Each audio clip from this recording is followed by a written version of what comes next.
Greetings. Today is Wednesday, October the 9th, 2024. Welcome to the Daily Article Podcast. I'm Chris Elkins, narrating today's Daily Article, written by Denison Forum co-founder and CEO, Dr. Jim Denison.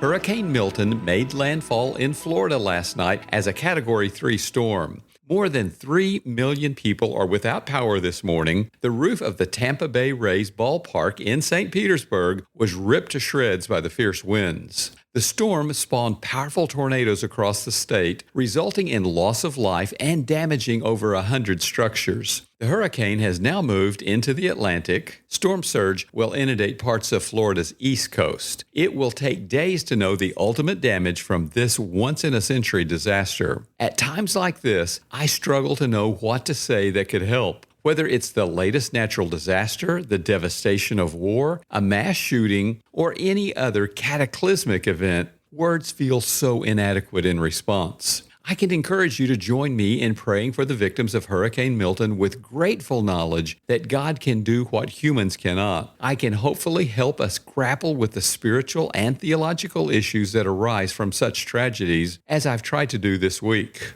But whether we understand why God allows such disasters or not, we can know that He experiences them with us, not just because He is divinely omniscient, but because He's personally omnipresent as well. He promises us in Isaiah 43, verse 2, "When you pass through the waters, I will be with you." From John 10, verse 28, Jesus said of His followers, "No one will snatch them out of my hands." David could therefore pray in Psalm 23, verse 4, "Even though I walk through the valley of the shadow of death, I will fear no evil, for you are with me." These promises make Christianity unique among the world religions. The gods of Mount Olympus were apathetic and distant from humans below, and often caused their suffering. The various world religions depict a god or gods who are remote and impersonal. Only Christians worship a Lord named Emmanuel, God with us, as we read in Matthew 1, verse 23. But it's not just that our God left heaven to be with us on earth. He entered fully into the human experience. He breathed our air,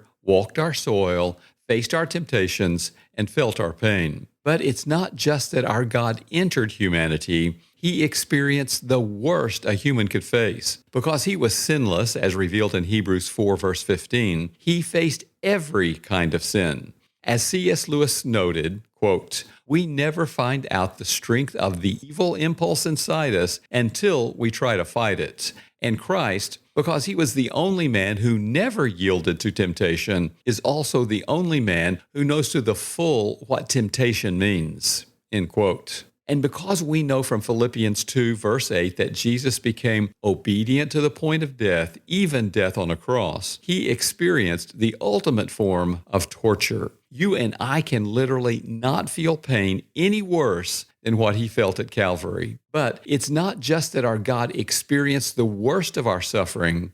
He feels it right now with us. He is not just for us, but with us and living within us by His Spirit, as revealed in 1 Corinthians 3, verse 16. Every fear the victims of Hurricane Milton feel today, every loss they face, every pain and grief they suffer, He experiences as well. I was taught in a seminary counseling class never to tell someone, "I know how you feel."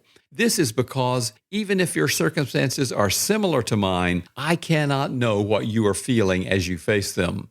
But God does. He feels them as well. Why is it important to remember that the omniscient, omnibenevolent, omnipotent, omnipresent God of the universe is living in us today? What practical difference does His presence within us make? Power is out across Florida this morning, but we know from Ephesians 3, verse 20, that our God is able to do far more abundantly than all we ask or think, according to the power at work within us. The federal government could be nearing a collapse of its ability to help with major disasters, but because God has made His quote-unquote home within us, revealed in John 14, verse 23, we are, from Colossians 1, verse 11, being strengthened with all power according to His glorious might for all endurance and patience with joy.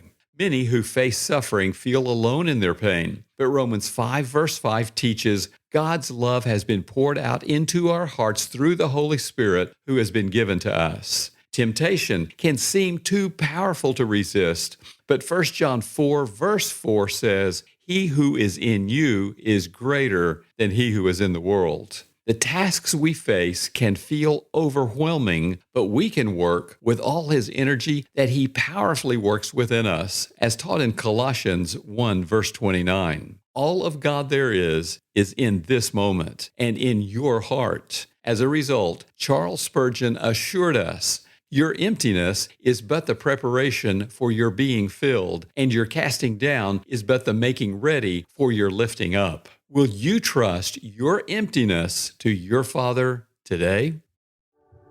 Are you struggling to navigate today's political conversations with grace and confidence? You're not alone. In a world that's more divided than ever, it's easy to feel overwhelmed or unsure about how to respond. But as followers of Christ, we're called to be voices of calm and truth. That's why Denison Forum offers a special political resource bundle to help you engage thoughtfully and biblically in these turbulent times. It includes 2 powerful books, Respectfully I Disagree, How to Be a Civil Person in an Uncivil Time, and How Does God See America? These resources are designed to equip you with the insight needed to make a godly difference in your conversations. To get your political bundle, visit supportdf.org or click the link in the show notes. Again, that's supportdf.org. Don't miss this opportunity to be a light in the midst of the noise.